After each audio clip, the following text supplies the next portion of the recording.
Hey guys, alright, today we'll be watching the Mexican-American War explained in 16 minutes.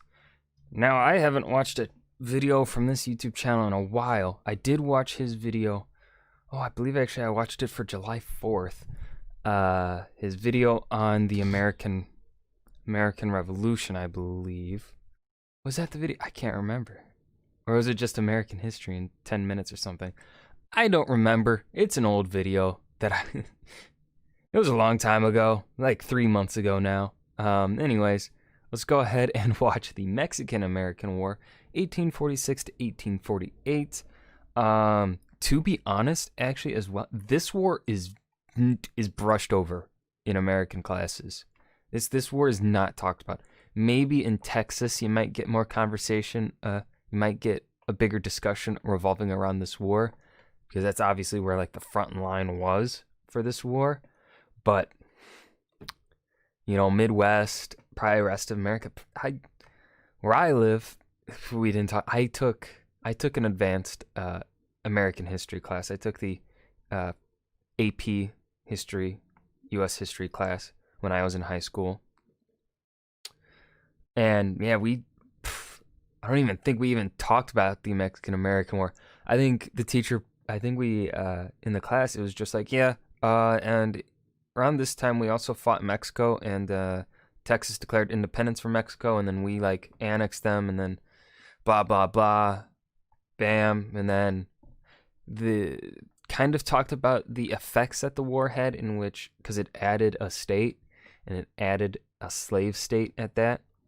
Then there was obviously then the creation of California to balance out the whole slave versus freed states. So yeah, that became that issue.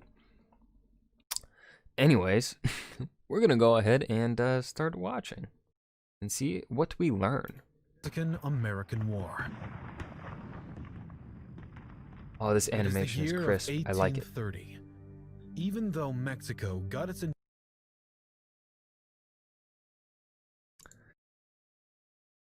independence some years earlier in 1821 from Spain after a revolution. God, imagine how wealthy Mexico would be today if they still had those lands, because that's all of Texas. So that's a lot of money there, and then they have all of California. That would be a thick economy. And an armed conflict which lasted over a decade. The country was in total chaos. Looking at the map of that time, we can see a larger Mexico than the one we know today. A stretched country, one of the biggest at that time. Yeah, and I think there was, as he briefly mentioned, there are a lot of internal issues in Mexico, and there would continue to be internal issues inside of Mexico for honestly a long time, because of their positioning, I'd say, in the world where they're positioned, and honestly the terrain of Mexico south of the Rio Grande. I said Mexico, right? I didn't say Texas. I don't know, my brain's not working. But like this territory here south of Chihuahua, a lot of it is kind of crap. It's honestly not that good of land.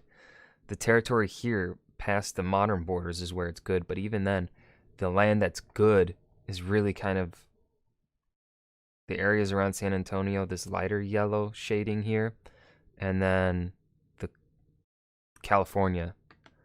Yeah, there's some stuff up here with the Arkansas River that'd be a little bit fertile, but like Nevada and stuff,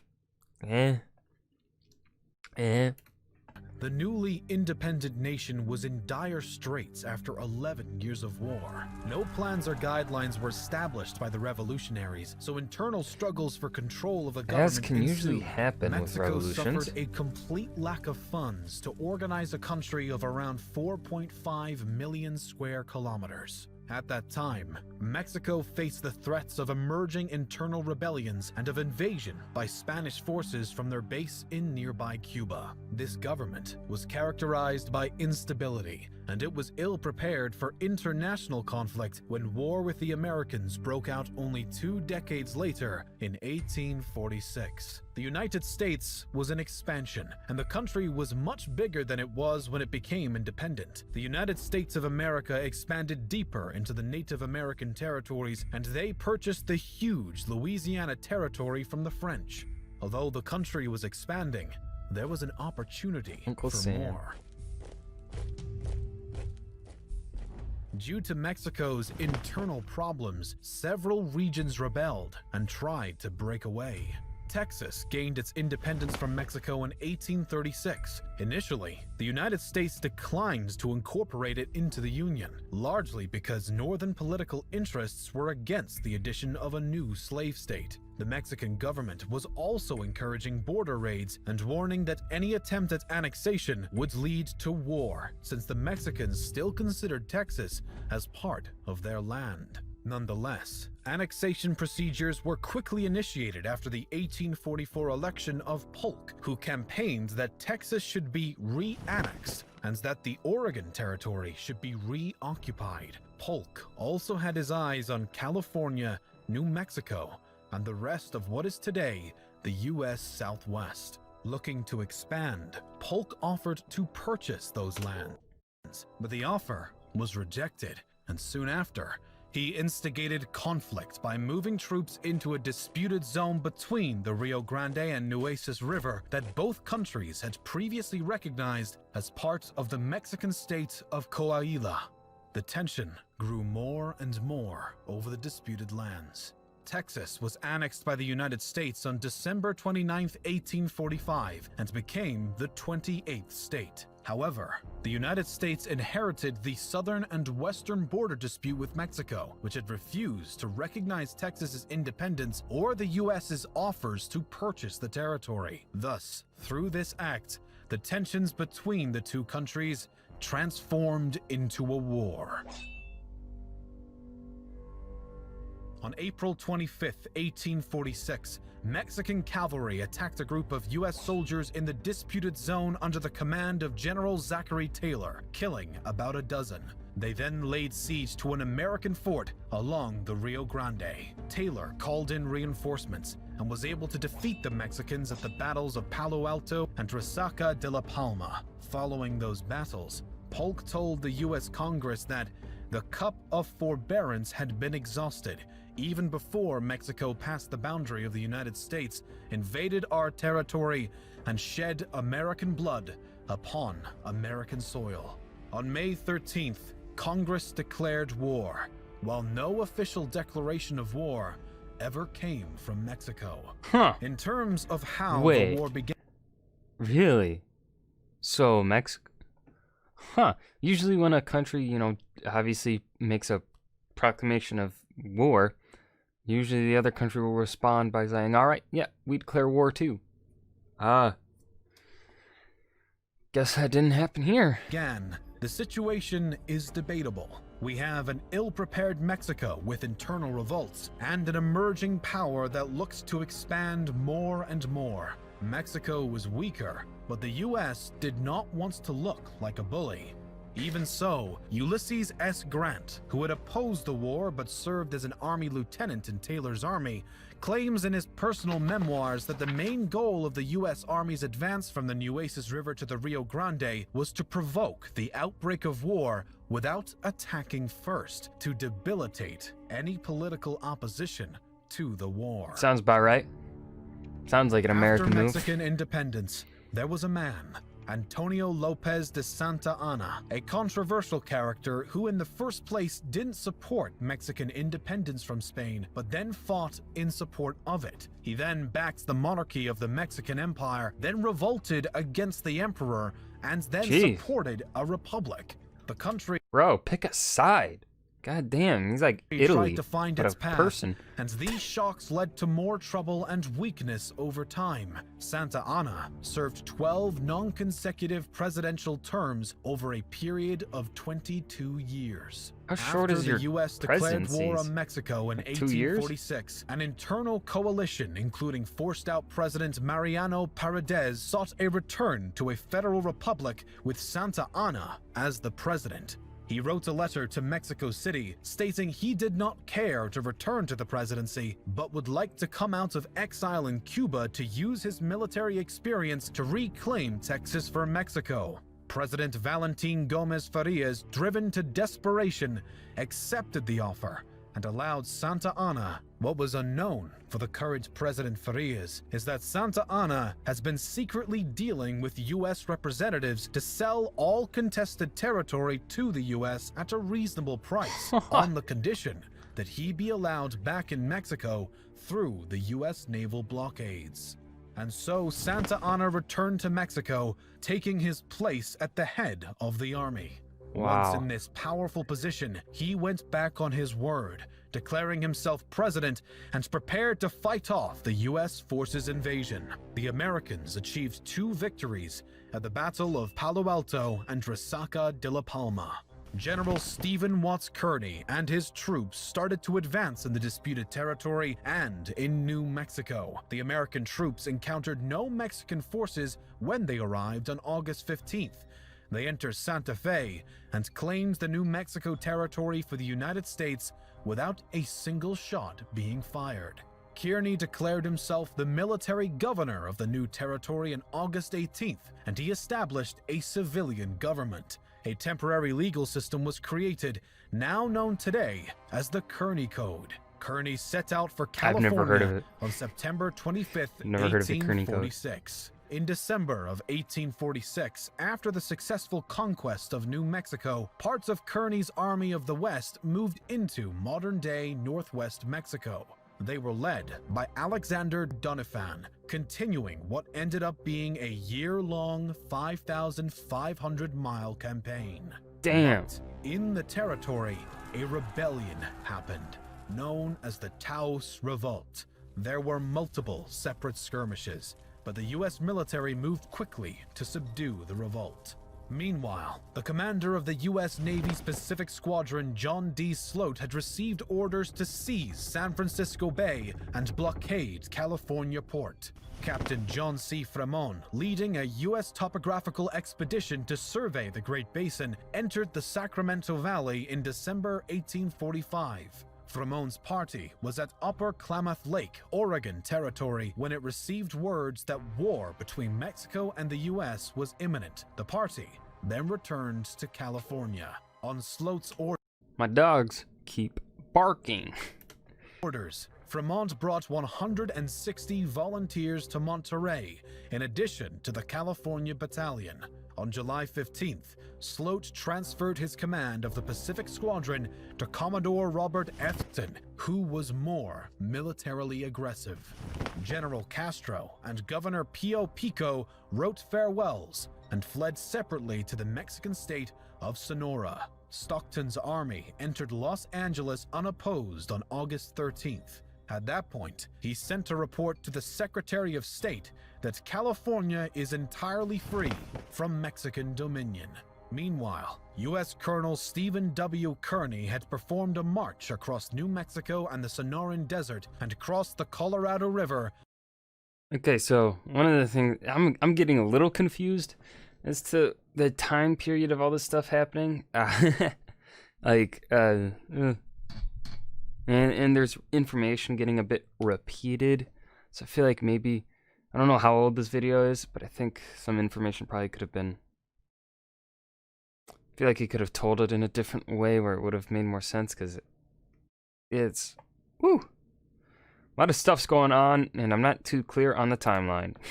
In late November 1846, and I have something in my eye. On December 7th, 100 Lancers under General Andres Pico, brother of the governor, fought Kearny's army of about 150 at the Battle of San Pascual.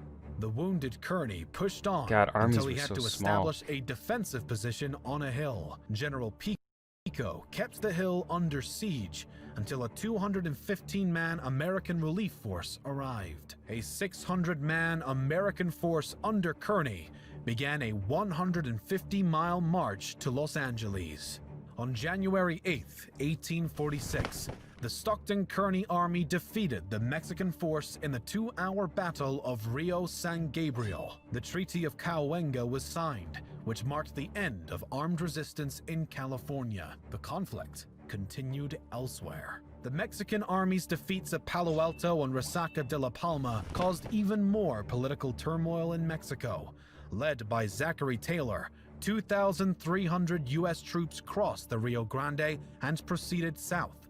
The hard-fought Battle of Monterrey resulted in serious losses on both sides. The Mexican forces were under General Pedro de Ampudia, and they repulsed Taylor's best infantry. American soldiers were not familiar with urban warfare. They marched straight down the open streets and were caught by surprise by well-hidden Mexican defenders. Even though the Mexicans repulsed the Americans, General Taylor created an 8-week armistice with the Mexican army, allowing them to evacuate in return for the surrender of the city. Under pressure from Washington, Taylor broke the armistice and occupied the city of Saltillo. On February 22, 1847, Santa Anna personally marched north to fight General Taylor with 20,000 men. The 4,600 Americans had entrenched at a mountain pass called Buena Vista. The Mexicans suffered desertions on the way north and arrived with 15,000 men in a tired state. Knowing that his numbers were still superior, he demanded the surrender of the U.S. Army, but was refused. Thus, he attacked the next morning. Santa Anna flanked the U.S. positions by sending his cavalry and some infantry up the steep terrain that made up one side of the pass, while a division of infantry attacked frontally along the road leading to Buena Vista. Being superior in numbers, the Mexicans had nearly broken the American lines at several points, but suffered heavily from the American horse artillery. Even though the initial reports of the battle, as well as some propaganda news, credited victory to the Mexicans, instead of attacking the next day, Santa Anna retreated, having heard word of a rebellion and upheaval in Mexico City. Some military historians agree that the U.S. Army probably would have been defeated if the Mexicans had gone through with their final attack. An important detail for the United States to have success in the war against Mexico was to secure its naval presence across Mexico's coasts. The U.S. Navy cleared the way for U.S. troops and supplies, especially to Mexico's main port of Veracruz. Even before hostilities began in the disputed northern region, the U.S. Navy had created a blockade. The U.S. president did not send reinforcements to Taylor's army for a continued advance.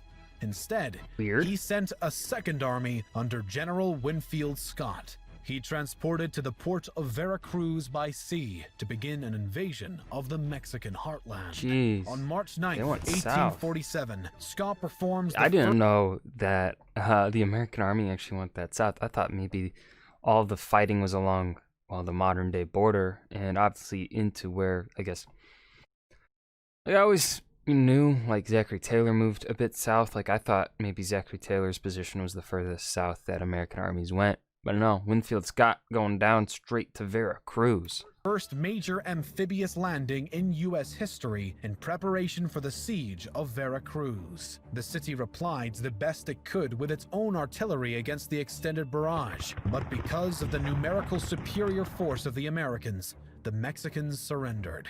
The goal was obviously the capital. Scott marched westward towards Mexico City with almost 9,000 troops on April 2, 1847. Santa Anna had set up a defensive position around the main road about 50 miles northwest of Veracruz at Cerro Gordo. Santa Anna had entrenched with 12,000 troops and artillery that were trained on the road, where he expected Scott to appear and catch him by surprise. However, General Scott had sent 2,600 cavalry troops ahead. They reached the pass on April 12th and the Mexican artillery fired upon them, revealing their positions. The Battle of Cerro Gordo started. The Americans won the battle and continued their advance, even though the guerrillas harassed the American troops. With his remaining forces, General Winfield Scott advanced on Mexico City. The capital was laid upon by a series of battles around the right flank of the city defenses. After the American victories at the Battle of Contreras and Battle of Churubusco, peace negotiations started, which broke down on September 6, 1847. With the subsequent battles of Molino del Rey and Chapultepec and the storming of the city gates, the capital was occupied. Scott became military governor of occupied Mexico City. His victories in this campaign made him an American national hero. Desertion was a major problem for the Mexican army, depleting forces on the eve of battle. Most soldiers were peasants who had loyalty to their village and family, but not to the generals who had conscripted them. Often hungry, ill, under-equipped, only partially trained, and never well paid, the soldiers were held in contempt by their officers and had little reason to fight the Americans. Okay, internet cut out, and now it's back. What the fuck? Hungry, ill, under-equipped, only partially trained, and no reason to fight the Americans. Now that the US had gone far beyond the territorial gains it envisioned by invading central Mexico with its dense population, the question was raised whether to annex Mexico itself. But many opposed this idea due to cultural differences, overextension, and the huge instability this would cause. The Treaty of Guadalupe Hidalgo gave the U.S. control of Texas, Alta California, and Nuevo Mexico. Those territories were organized in other states over time.